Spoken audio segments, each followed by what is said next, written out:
பழத்தோட்ட ஊழியங்கள் கர்த்தரருளின ஊழியங்கள் திராட்சப்பழத்தோட்ட ஊழியங்கள் கர்த்தரருளின ஊழியங்கள் அவரில் நிலைத்திருந்து கனி கொடுப்போம் கர்த்தர் வாய்க்க செய்வார் அவரில் நிலைத்திருந்து கனி கொடுப்போம் கர்த்தர் வாய்க்க செய்வார் துதி உமக்கே துதி உமக்கே துதி உமக்கே என்றுமே என்றும் துதி உமக்கே துதி உமக்கே.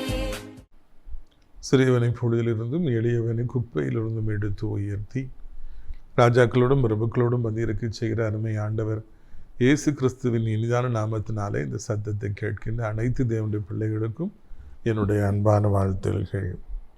நீங்கள் கோடா கோடியை பெருகுவீர்களாக, உங்களுடைய பிள்ளைகள் கோடா கோடியை பெருகுவார்களாக என்று வாழ்த்துகின்றேன், ஆசீர்வதிக்கின்றேன். பிரியத்துக்குரியவர்களே, நானுடைய பெரிதான கிருபையினாலும் இரக்கத்தினாலும் சென்ற சனிக்கிழமை என்று ஆசிரியத்தில் நடைபெற்ற நம்முடைய விடுதலை நாள் கூட்டத்தை கர்த்தர் அதிகமாக ஆசீர்வதித்தார். கணக்கற்ற ஜனங்களை ஆண்டவர் அழைத்து கொண்டு வந்தார். மிகவும் ஆச்சரியமாக இருந்த காரியம் என்னவென்றால், முதல் நாள் இரவு முழுவதும் மழை, பகல் முழுவதும் மழை. யோசித்து கொண்டே இருந்தேன். காலையிலையும் 8 மணி வரைக்கும் மழை பெய்து கொண்டிருந்தது. ஆனால் அதன் பிறகு பாருங்கள், ஆண்டவர் வானத்தை அடைத்து மழையை நிறுத்தி ஜனங்கள் வருவதற்கும் கூட்டத்தில் பங்கேற்பதற்கும் வீட்டுக்கு செல்லுகிற வரைக்கும் அவர் நமக்கு மழை வராதபடி ஒரு அனுகூலமான சூழ்நிலை உருவாக்கி கொடுத்தார். அதன் பிறகு மறுபடியும் ஆண்டவர் மழையை கட்டளையிட்டார். பிரியத்துக்குரியவர்களே, நாம் ஆண்டவருக்காக நம்முடைய காலை முன்வைத்து அவருக்காக ஊழியங்களை செய்கிற பொழுது நமக்கு எது தேவையோ அதை ஆண்டவர் சரியாக செய்கின்றவராக இருக்கின்றார். எல்லாருக்கும் நல்ல சாப்பாடு பரிமாறப்பட்டது. நிறைய பேர் ஆசையோடு கூட தங்கள் பெயர்களை பதிவு செய்து டோக்கன் வாங்கிட்டு போயிருக்கிறாங்க. அடுத்த மாதம் அவர்களுக்கு நாம் இலவசமாக சேலைகளை வழங்க வேண்டும். கிறிஸ்துமஸ் பரிசாக அவர்களுக்கு வேட்டி சட்டைகளை நாம் வழங்க வேண்டும், பேண்ட் ஷர்ட் வழங்க வேண்டும். 1000 சேலைகளும் மற்றும் பேண்ட் ஷர்ட்டுகள் 350 செட்டு நமக்கு தேவை. நிறைய பேர் கொடுக்க ஆரம்பிச்சிருக்கிறீங்க. இன்னும் அதிகமான தேவை இருக்கிறது. கர்த்தர் உங்கள் உள்ளத்தை ஏவார் என்றால் உங்கள் குடும்பத்தின் சார்பாக தாராளமாக இது பண்டிகை நாட்களில் ஏழைகளுக்கு நீங்கள் வஸ்திரங்களை அளிக்க வேண்டும் என்று அன்போடு கேட்டுக்கொள்கிறோம். அது மாத்திரமல்ல, ஆட்டுக்கடாக்களை வளர்ப்பவர்கள் அந்த ஆசிரியத்தில் நடைபெறுகிற கிறிஸ்துமஸ் கொண்டாட்டத்தின் போது 3வது சனிக்கிழமைக்கு முதல் நாளாகிய வெள்ளிக்கிழமை நீங்கள் அழைப்பீர்கள் என்றால் நாங்கள் வீட்டுக்கே அந்த கடாவை வாங்கி கொண்டு மறுநாள் மக்களுக்கு மட்டன் விருந்து கொடுக்கலாம் என்று யோசித்திருக்கிறோம். 180 கிலோ மட்டன் நமக்கு தேவை. இதை நீங்கள் மனதில் வைத்து கொண்டு செயல்படுங்கள். பிரியத்துக்குரியவர்களே, அடுத்த மாதம் நமக்கு நாகர்கோவில் மற்றும் மார்த்தாண்டம் ஆகிய ஊர்களிலும் சென்னை எல்லா ஊர்களிலுமே நாம் கிறிஸ்துமஸ் விருந்தாக எல்லாருக்கும் மட்டன் பிரியாணி, சிக்கன் 65 அளிக்கிறோம். இதை நீங்கள் மனதில் வைத்துக் கொள்ளுங்கள். ஆர்வல் ஜனங்களே, அந்த கிறிஸ்துமஸ் விருந்திற்காக நீங்கள் ஜெபியுங்கள். 50,000 ரூபாய் நியமித்திருக்கிறோம். மார்த்தாண்டத்துக்கு 30,000 ரூபாய் நாம் நியமித்திருக்கிறோம். மிகச் சிறப்பான விருந்தை நாம் அளிக்க யோசித்திருக்கிறோம். கர்த்தர் காரியங்களை வாய்க்க செய்வாராக. வருகிற சனிக்கிழமை நமக்கு சென்னையில் வைத்து ஒரே ஒரு கூட்டம் தான் நடைபெறும். காலை 10 மணிக்கு பல்லாவரம் பம்பல் சியோன் காம்ப்ளெக்ஸில் வைத்து 4வது மாடியில் வைத்து நமக்கு கூட்டங்கள் நடைபெறும். மாலை கூட்டங்கள் எதுவும் கிடையாது. அந்த நேரத்திலே நான் வீடுகளுக்கு ஜனங்களை சந்திப்பேன். ஹவுஸ் விசிட்டுக்கு வர வேண்டும் என்று விரும்புபவர்கள் என்னை தொடர்பு கொள்ளலாம். இல்லாவிட்டால் சகோதரர் மங்களராஜ் அவர்களை நீங்கள் தொடர்பு கொள்ளலாம். அந்த கூட்டத்தின் இறுதியிலே சகோதரர் மங்களராஜ் அவர்கள் எல்லாருக்கும் விருந்தளிக்கின்றார்கள் என்பதை மகிழ்ச்சியோடு கூட நான் அறிவிக்க விரும்புகின்றேன். இந்த நாட்கள் நமக்கு அந்த அடைக்கலான் குருவி முதியோர் இல்லத்திற்கு முக்கியமான நாட்கள். நிறைய பேர் வருகிற டிசம்பர் மாதம் 1 தேதி என்று சேருவேன் என்று சொல்லியிருக்கிறார்கள். நீங்களும் சேருவதற்கு சரியான நேரம். ஏனென்றால் ஏராளமான இடங்கள் அங்கு இருக்கிறது. அவர்களுக்கு தேவையான நல்ல உணவுகள் இரவு 3 நேரமும் நமக்கு அவர்களுக்கு நாம் பரிமாறுகிறோம். அவங்களுக்கு குறையே இருக்கக்கூடாதுங்கிறதுக்காக பெஸ்ட்டு சாப்பாடை கொடுக்க கர்த்தர் உதவி செய்திருக்கிறார். அவர்களுக்காக நீங்கள் ஜெபியுங்கள். 3 நேரமும் ஜெபம் கூட அங்கே நடக்கிறது. நல்ல ஊழியக்காரெல்லாம் அவங்கள ஜெபத்தில் நடத்துகிறாங்க. அவர்களுக்கு நல்ல விசாலமான வசதிகள் இருக்கிறபடியினாலே செல்வதற்கு அது வசதியாகவும் இருக்கிறது. பிரியத்துக்குரியவர்களே, இதையெல்லாம் மனதில் வைத்து நீங்கள் ஜெபிக்க வேண்டும் என்று அன்போடு கேட்டுக்கொள்கிறோம்.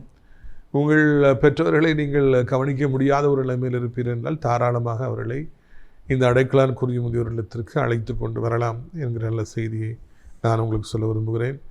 இந்த குளிர்காலத்தில் அங்கே இருப்பவர்களுக்கு நீங்கள் கம்பளிகள் வாங்கி கொடுக்கலாம், சொட்டர்கள் வாங்கி கொடுக்கலாம், இல்லாவிட்டால் சால்வைகள் வாங்கி கொடுக்கலாம். அவர்கள் நீங்கள் பராமரிக்கலாம். உங்கள் வீடுகளில் பிறந்த நாட்கள் மற்றும் திருமண நாட்கள், நல்ல நாட்கள் வருகிற பொழுது அங்கே இருப்பவர்களுக்கு நீங்கள் தாராளமாக விருந்தளிக்கலாம் என்கிற நல்ல செய்தியும் கூட நான் உங்களுக்கு சொல்ல விரும்புகிறேன். இது நாளிலும் நம்முடைய தியானத்திற்காக கிதியோன் குறித்த அந்த தியானம் நிறைவுற இருக்கிறது. இந்த வாரத்தில் நாம் அதில் நல்ல வாசிக்கிறேன். நியாயாதிபதிகள் 7வது அதிகாரம் 20வது வசனம். 3 படைகளின் மனுஷரும் எக்காலங்களை ஊதி பானைகளை உடைத்து தீவெட்டிகளை தங்கள் இடது கையிலும் ஊதும் எக்காலங்களை தங்கள் வலது கைகளிலும் பிடித்து கொண்டு. இதில் நமக்கு ரொம்ப ஆச்சரியமாக இருக்கிற காரியம் என்னவென்றால், அவர்கள் எவ்வளவு பேர்? 300 பேர் தான். எதிரிகள் ஏராளமாக இருக்கிறாங்க, லட்சம் பேர் இருக்கிறாங்க. ஆண்டவர் நம்பர்லாம் ஒரு குறைஞ்சி 300 பேர் போகுன்னு சொல்லியிருக்கிறதுனால 300 பேர் யுத்தத்துக்கு வராங்க. இறுதி நேரம் வருகிற பொழுது அந்த 300 பேருமே யுத்தத்தில் எவ்வளோ பிஸியாக இருக்கிறாங்கிறத பார்க்கணும். வெறும் பானையை உடைக்கிறாங்க, எக்காலத்தை ஒரு கையில் பிடிச்சி ஊதுறாங்க, இன்னொரு கையில் தீவெட்டியை வச்சுக்கிறாங்க. 300 பேரும் அவங்களுடைய அந்த நேரத்தில் 3 காரியங்களை அங்கே செய்கிறாங்க. பானையை உடைக்கிறாங்க, எக்காலத்தை ஊதுறாங்க, தீவெட்டியை பிடிக்கிறாங்க. ஒரு கையில் எக்காலத்தை ஊதுறாங்க, இன்னொரு கையில் தீவெட்டியை பிடிக்கிறாங்க. நம்முடைய ஆண்டவர் அவர்களை எவ்வளவு பிஸியாக வைத்திருக்கிறார். இல்லாவிட்டால் அவர்களும் கூட ஆண்டுடைய பணிக்காக தங்கள் தோள்களை எப்படி தாராளமாய் கொடுத்தார்கள், அந்த நேரத்தில் எப்படி தேனியை போல் அவர்கள் சுறுசுறுப்பாக இருந்தார்கள், உழைத்தார்கள் என்பதெல்லாம் இந்த இடத்துல நாம் காண்கின்றோம். ஒரு தாயார் தன்னுடைய பிள்ளையை நமது கூட்டத்தில் ஜெபிக்க அழைத்து கொண்டு வந்து கொண்டே இருப்பார்கள். பாவம், ஒரு ஏழை விதவை, நல்லா ஜெபிக்கிற ஒரு தாயார், வாலிப மகன், அவன் காலேஜில் படிக்கிறான். அந்த தாயார் மிகவும் சுறுசுறுப்பாக இருப்பார்கள், மிகவும் ஜெபிப்பார்கள், நம்முடைய ஊழியத்தை மிகவும் நேசிப்பார்கள். மகனும் முழு சோம்பேறி, அவன் தூங்கி கொண்டே இருப்பான். இரவு ரொம்ப லேட்டாக மொபைல் பார்த்துட்டு படுத்துட்டு காலையில் ரொம்ப லேட்டாக முடிப்பான். கூட்டத்துக்கு அவனால் அந்த அம்மா லேட்டாகவே வருவாங்க. அவனுக்கு கூட்டத்துக்கு வரனால விருப்பமே இருக்காது, ஜெபிக்கிறதுனால விருப்பமே இருக்காது, கடவுளை தேடுறதுனாலே அவனுக்கு எட்டிக்காயை போல கசக்கும். ஆனால் தாயார் அவ்வளவு ஒரு நல்லவர்கள், அவ்வளவு ஜெபிப்பவர்கள், அவ்வளவு கர்த்தரை தேடுபவர்கள், நம்முடைய ஊழியத்தை அவ்வளவு நேசிப்பவர்கள். பிள்ளையோ அதற்கு நேர் எதிர்மாறாக இருக்கின்றான். எனக்கு ரொம்ப வேதனையாக இருக்கும். கடைசியில் கூட்டம் 10 மணிக்கு ஆரம்பித்து மெசேஜெலாம் முடிஞ்சு ஜெபம் நடக்கிற நேரத்தில் தான் அவங்க மாதந்தோறும் வருவாங்க. காரணம், மகன் தாமதித்து கொண்டே இருக்கிறபடியினாலே அவனுக்கு வர விருப்பமே இல்லாதபடியில் தாயார் தாங்கி தாங்கி அவனை அழைத்து கொண்டு வருவார். இப்படிப்பட்டவர்களை ஒரு பிள்ளையை வைத்துக்கொண்டு எப்படி கர்த்தருடைய கரங்கள்லேருந்து நாம் ஆசீர்வாதங்களை பெற்றுக்கொள்ள முடியும்? ஐயோ, நான் அடிக்கடி சொல்லுவேன், உழைக்கணும், கூட்டத்துக்கு வரணும் ஆசையாக இருக்கணும், ஜெபிக்கணும் ஆசையாக இருக்கணும், பைபிளை வாசிக்கணும் ஆசையாக இருக்கணும், ஊழியத்துக்கு போகிறோம், சர்ச்சுக்கு போகிறோம் அப்படின்னா அவ்வளவு சந்தோஷமாக இருக்கணும் தம்பி, நான் ஆலோசனை சொல்லுவேன். நாம் கர்த்தருடைய கரத்தில் கருவிகளாக இருக்கும் பொழுது நாம் தேனியை போல சுறுசுறுப்புடையவர்களாக, ஆண்டவருக்கு அதை செய்யவா இதை செய்வான்னு சொல்லி நம்மை நாமே ஒப்பு கொடுக்கிறவர்களாக நம்ம இருக்க வேண்டும். சோம்பேறித்தனத்துக்கும் ஊழியத்திற்கும் கர்த்தரை தேடுவதற்கும் சம்பந்தமே கிடையாது.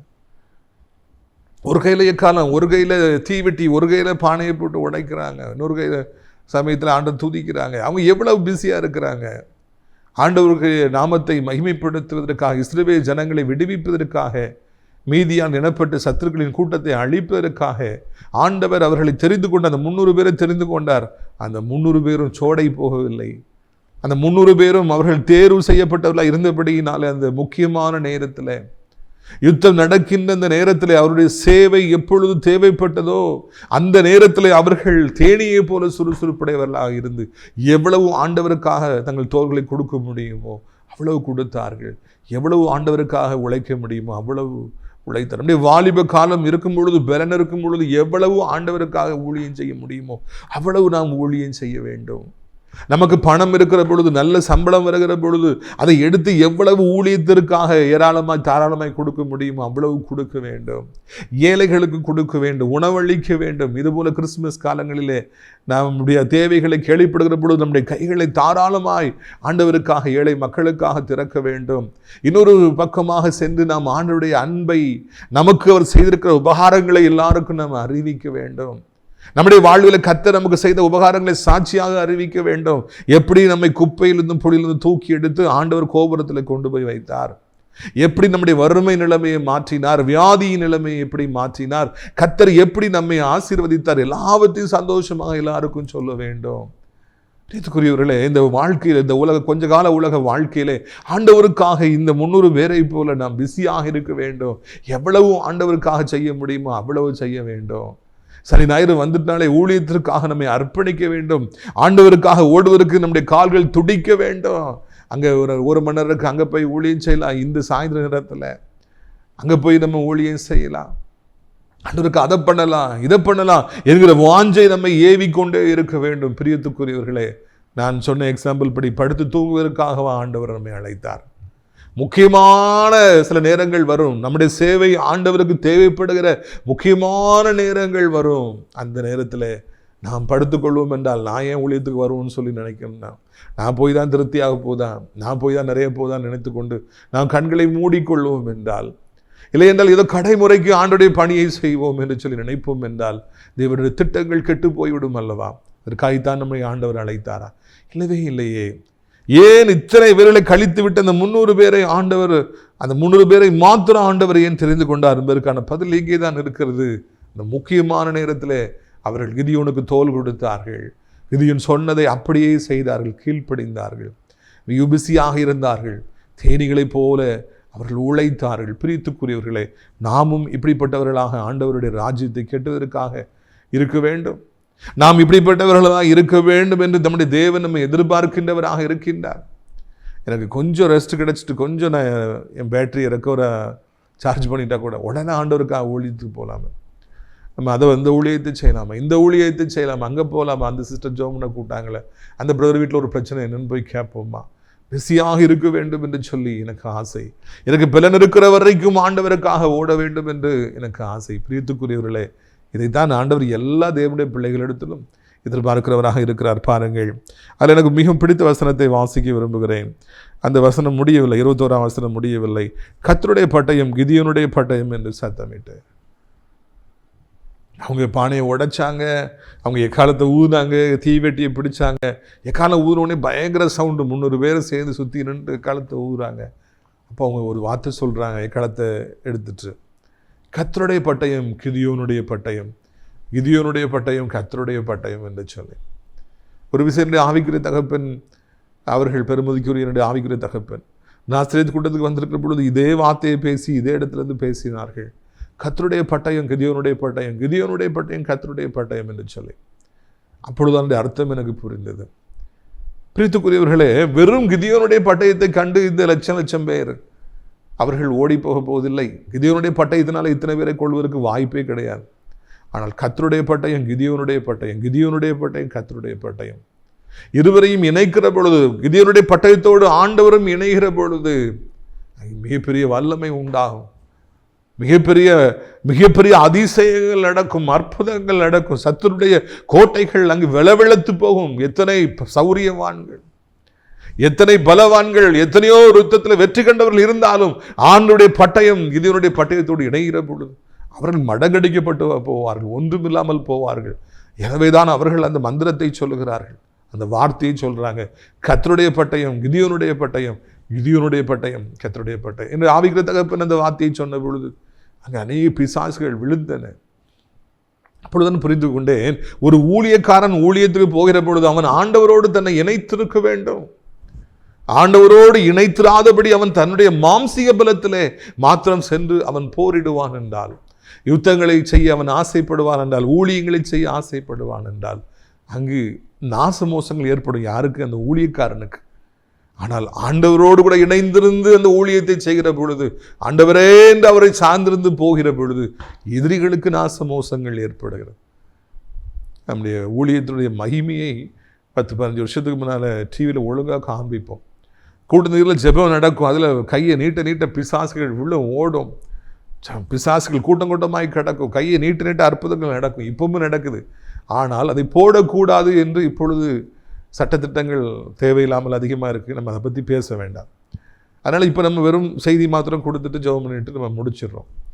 பிரித்துக்குரியவர்களே, அந்த நாட்களில் அதை காமிக்கும் பொழுது நிறைய ஜனங்கள் வருவாங்க. அது கூட்டத்தில் அதிகமாக ஜனங்கள் பார்த்து ஆச்சரியப்பட்டு வருவாங்க.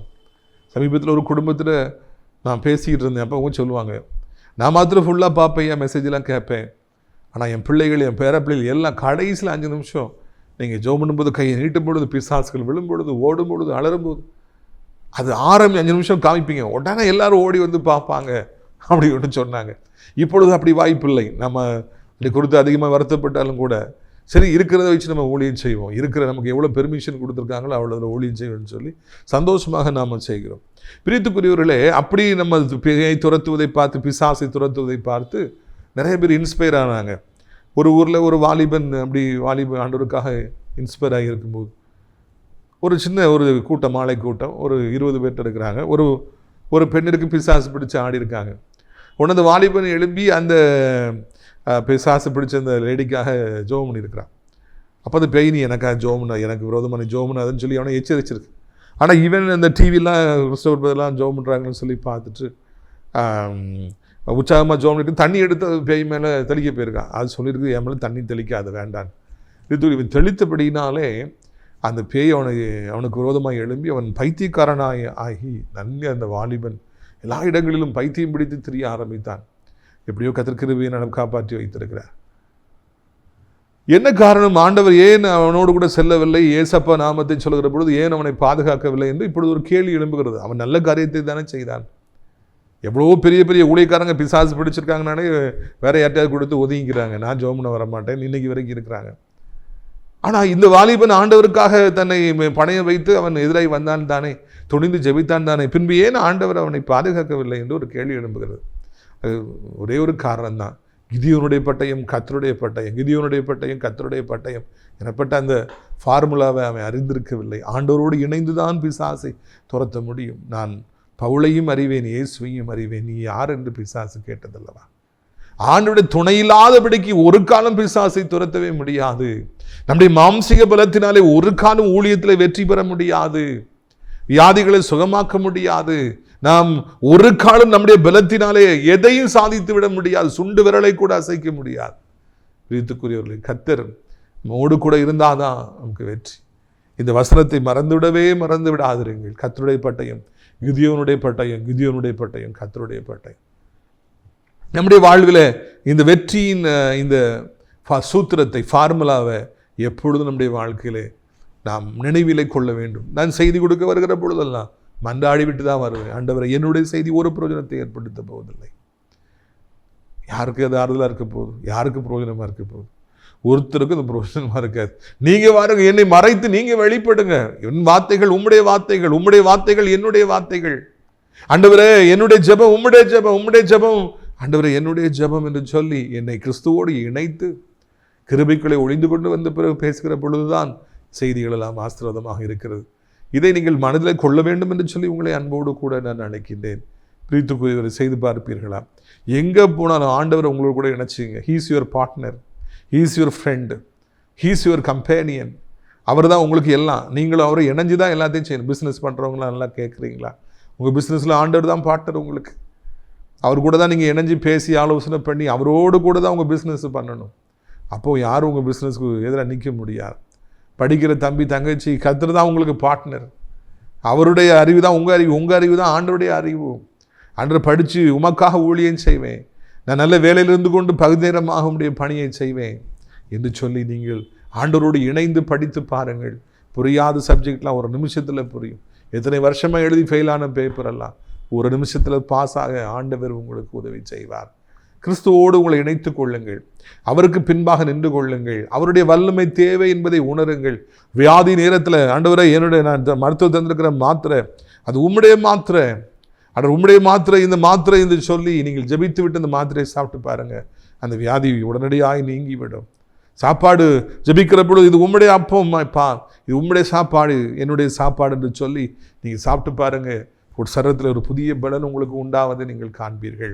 எல்லாவற்றிலும் கிறிஸ்துவை இணைத்து கொண்டு நீங்கள் செயல்பட்டு பாருங்கள். அப்பொழுது ஆண்டவர் மகத்துவமான காரியங்களை உங்களுடைய வாழ்க்கையில் செய்வார் என்பதில் எந்த சந்தேகமும் இல்லவே இல்லை. இத்தனை பெரிய வெற்றிக்கும் இந்த ஒரே ஒரு வார்த்தை தான் காரணம். கிதியோனுடைய பட்டயம் கர்த்தருடைய பட்டயம், கர்த்தருடைய பட்டயம் கிதியோனுடைய பட்டயம் என்கிற அந்த ஒரே ஒரு வார்த்தை தான் இவ்வளோ பெரிய வெற்றியை அங்கே கிதியோனுக்கு சொல்லி வெற்றியை பெற்றுக் கொடுத்தது என்று சொல்லி நாம் அறிய வருகிறோம். நீங்களும் கூட அப்படியே செய்து பாருங்கள்.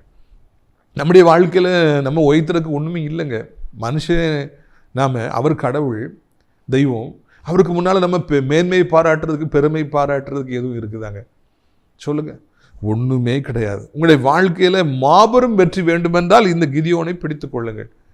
நீங்கள் ஆண்டவரையே சார்ந்து கொள்ளுங்கள். உங்களாலே ஒன்றுமே முடியாது, என்னாலே ஒன்றுமே முடியாது என்பதை உணர்ந்து கொள்ளுங்கள். அதுக்கு மேலே கர்த்தரை உள்ள உங்க கூட சேர்த்துக்கிடுங்க, பார்ட்னராக சேர்த்துக்குங்க. அப்படி இணைந்து, அவரோடு இணைந்து, அவர் உங்களோடு கூட இருந்து அவரை நீங்கள் முன்னிலைப்படுத்தி வாழ ஆரம்பிப்பீர்கள் என்றால், நீங்கள் கையிட்டு செய்கிற காரியம் எதுவாக இருக்கட்டும், அதில் மாபெரும் வெற்றி உண்டாகும் என்பதில் எந்த விதமான சந்தேகமும் எனக்கு இல்லவே இல்லை. ஏன்னா எனக்கு இதுதான் ஆண்டவர் இன்னைக்கு வரைக்கும் வெற்றியை கொடுத்து, என்னுடைய வெற்றியின் ஃபார்முலா இந்த வசனம் தான். இந்த ஆவிக்குரிய தகப்பன் மூலமாக நான் கற்றுக்கொண்ட காரியம். பிரித்துக்குரியவர்களே, நம்முடைய வாழ்க்கையில் எவ்வளவோ பெரிய பெரிய வெற்றிகள், எவ்வளவோ பெரிய பெரிய உயர்வுகள், மேன்மைகள் நமக்கு காத்திருக்கின்றன. தேவன் நம்ம எங்கேயோ கொண்டு போக விரும்புகிறார். அதுக்கெல்லாம் முக்கியமான ஒரே ஒரு வழி, இந்த வார்த்தையை நீங்கள் பிடித்து கொள்ளுங்கள். ஆண்டவரும் நீங்களும் ஒன்றுதான் என்று சொல்லி நீங்கள் உங்கள் மனதில் உறுதியாய் புரிந்து கொண்டு அதை மறுபடி அறிக்கை செய்து நீங்கள் வாழ பழகுவீர்கள் என்றால், நீங்கள் கையிட்டு செய்கிற எல்லா காரியத்திலும் கர்த்தருடைய துணையை நீங்கள் கேட்பீர்கள் என்றால், அப்பொழுது மாபெரும் வெற்றி கிடைக்கும். இந்த 30 நிமிட செய்தியை உங்களுக்கு கொண்டு இருக்கும் முன்னுக்கூட்டி கேமராவை எடுத்து வைப்பாங்க, ஆன் பண்ண போவாங்க. அந்த இறுதி நிமிஷத்தில் ஆண்டவரே ஆண்டவரே ஆண்டவரே நீங்கள் பேசணும். சரி, நாங்கள் ஆவலாய் காத்திருப்பாங்க. ஏமாந்துடக்கூடாது. ஏதோ செய்தி கொடுக்கணுங்கிறதுக்காக நான் கொடுக்க வரலை, எனக்கு வேண்டாம், நீங்கள் பேசணும். அந்த செய்தி எல்லாருக்கும் பிரயோஜனமாக இருக்கணும். ஆண்டவரே ஆண்டவரே ஆண்டவரே கத்தாவே என்று என் முழு கவனத்தை ஆண்டவர் மீது வைத்து ஆண்டவரை உள்வாங்கி, ஆண்டவருடைய நாமத்தை உள்வாங்கி நீங்கள் தான் பேசணும்னு சொல்லிட்டு அதுக்கு பிறகு நான் பேச ஆரம்பிக்கிற பொழுதுதான் இந்த செய்திகளெல்லாம் அநேகருக்கு ஆசீர்வாதமாக இருக்கின்றன. பிரித்துக்குரியவர்கள், இல்லை என்றால் இந்த செய்தி ஒருவருக்கும் ஒரு பிரயோஜனத்தையும் ஒரு மாற்றத்தையும் கொண்டு வராது என்கிற உண்மையை நான் அறிந்திருக்கிறேன். எல்லா இதுக்கும் இது அப்ளிகபிள் ஆகும். Not only for ministry. இது ஏதோ ஊழியம் செய்கிறவங்களுக்கு தான் இந்த செய்தி நினைக்காதீங்க. பிஸ்னஸ் பண்ணுறவங்க, படிக்கிறவங்க, குடும்ப வாழ்க்கையில் இருக்கிறவங்க, ஒருவேளை பல வருஷமாகியும் திருமணமாகாமல் இருக்கிறவங்க, குழந்தை இல்லாமல் இருக்கிறவங்களாம் இந்த ஃபார்முலாவை பிடித்து கொள்ளுங்க. கிதியோனுடைய பட்டயம் கர்த்தருடைய பட்டயம், கர்த்தருடைய பட்டயம் கிதியோனுடைய பட்டயம். என்னுடைய முயற்சி உம்முடைய முயற்சி, உம்முடைய முயற்சி என்னுடைய முயற்சி. திருமணத்திற்காக, குழந்தைக்காக, ஆண்டவரே நான் எடுக்க போகிற முயற்சி உம்முடைய முயற்சி, உம்முடைய முயற்சி என்னுடைய முயற்சி என்று சொல்லி நீங்கள் முயற்சி எடுத்து பாருங்கள். அப்பொழுது நீண்ட காலமாய் நடக்காமல் இருக்கிற அற்புதங்கள் உங்களுக்கு நடக்கும். நீண்ட கால காத்திருத்தல் ஒரு நாடியிலே மறைந்து போகும். மிகப்பெரிய எதிரியின் கோட்டைகள் தகர்ந்து போகும். அன்று வெண்கல கதவுகளும் இரும்பு தாழ்பால்களும் முறிந்து போகும். கர்த்தரை முறித்து உங்களுக்காக ஒரு வழியை ஆண்டவர் ஏற்படுத்தி கொடுப்பார். எப்பொழுது தெரியுமா? உங்கள் முயற்சி ஆண்டுடைய முயற்சி, ஆண்டுடைய முயற்சி உங்களுடைய முயற்சி என்று மனப்பூர்வமாய் அறிந்து அதை உணர்ந்து அதை சொல்லி சொல்லி சொல்லி நீங்கள் ஜெபிக்கிற பொழுது, பல வருஷமாய் நீங்கள் எந்த இடத்துல தோற்று போனீங்களோ, எங்கே தடுமாறி கீழே விழுந்தீங்களோ, அதே இடத்துல வெற்றி பெறுவீங்க, அதே இடத்துல நிமிர்ந்து நிற்பீங்க. எல்லாரும் உங்களை கண்டு ஆச்சரியப்படுவாங்க. எல்லாரும் உங்களை கண்டு அப்படி பரவசப்படுவாங்க. எந்த பிரதரா இது அப்படின்னு சொல்லி எல்லாரும் நினைக்கத்தக்க அளவிற்கு ஆண்டவர் மிகப்பெரிய காரியங்களை உங்களுடைய வாழ்க்கையில் செய்வார். அந்த காரியங்களை செய்ய ஆண்டவர் ஆயத்தமாக இருக்கிறார். பெற்றுக்கொள்வதற்கு நீங்கள் ஆயத்தமாக இருக்கிறீர்களா என்பதுதான் கேள்வியாக இருக்குது. இந்த செய்தியை கொடுக்கும் பொழுது எனக்குள்ளே ஆவியானவர் இப்படி பொங்கி வாரார். ஒரு பெரிய சந்தோஷம் உண்டாகிறது. ஏனென்றால் இந்த செய்தி அநேகருடைய வாழ்க்கை மாற்றி அமைக்கப் போகிறதாக இருக்கிறது. அந்தளவுக்கு வல்லமை இந்த செய்தியில் கர்த்தர் கொடுத்திருக்கின்றார். பிரியத்துக்குரியவர்களே, நான் உங்களுக்காக ஜெபிக்க விரும்புகிறேன். நீங்கள் எங்கே இருந்தாலும் சேர்ந்து என்னோடு ஜெபிப்பீர்களா? இந்த வாரத்திற்காக நாம் ஜெபிப்போம், ஊழியங்களுக்காக ஜெபிப்போம், நம்முடைய தேவைகளுக்காக ஜெபிப்போம், நம்முடைய பிள்ளைகளுக்காக நாம் ஜெபிப்போம். ஆண்டவருக்காக ஏதாவது செய்ய வேண்டும். நம்முடைய தோல்வி ஜெயமாய் மாறும்படியாக, நம்முடைய துக்கம் சந்தோஷமாய் மாறும்படியாக நாம் ஜெபிப்போம். என்னோடு கூட சேர்ந்து ஜெபிப்பீர்களா? சொல்லி தாரும் இயேசுவே இயேசுவே, நடக்க சொல்லி தாரும் இயேசுவே இயேசுவே, தனித்து செல்ல முடியவில்லை தவித்து நிற்கும் பாவி நான், தனித்து செல்ல முடியவில்லை தவித்து நிற்கும் பாவி நான், நடக்க சொல்லி தாரும் இயேசுவே இயேசுவே நடக்க சொல்லி தாரும் இயேசுவே இயேசுவே. இருள் நிறைந்த உலகம் இது துன்பம் என்னை நெருக்குதே. இருள் நிறைந்த உலகம் இது துன்பம் என்னை நெருக்குதே. அருள் ததும்பும் வழியாகி அன்பு தந்த தெய்வமே நடக்க சொல்லி தாரும் இயேசுவே இயேசுவே நடக்க சொல்லி தாரும் இயேசுவே இயேசுவே.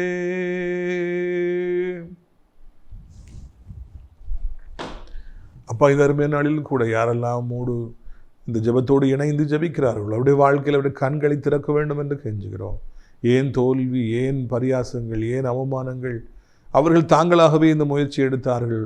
ஆண்டவரே, அவர்களுடைய நோக்கங்களாக இருந்தாலும், அவர்கள் மெய்யாகவே அவர்கள் நல்ல முயற்சிகளை எடுத்தாலும் உழைத்தாலும் கிறிஸ்துவோடு தங்களை இணைத்துக் கொள்ளாமல் தங்கள் மாம்சத்தில் அவர்கள் முயற்சி எடுத்தபடியினாலே அவர்கள் இடறி விழுந்தார்கள், அவர்கள் முறிந்து விழுந்தார்கள். அப்பா, தோற்று போனார்கள். நாங்களோ அப்படி முறிந்து விழ விரும்பவில்லை, வெட்கப்பட விரும்பவில்லை. நாங்கள் பலகீனர்கள் என்பதை அறிந்திருக்கிறோம். உம்மோடு எங்களை இணைத்திருக்கிறோம். எப்படியாவது கர்த்தாவே, இந்த நாளிலிருந்து தகப்பனே, கிதியோனுடைய பட்டயம் கர்த்தருடைய பட்டயம், கர்த்தருடைய பட்டயம் கிதியோனுடைய பட்டயம் என்கிற இந்த ஃபார்முலாவை ஆண்டவரை ஸ்தோத்திரம் ஐயா நாங்கள் படித்துக்கொள்ள கர்த்தாவே நீங்கள் உதவி செய்யுங்க.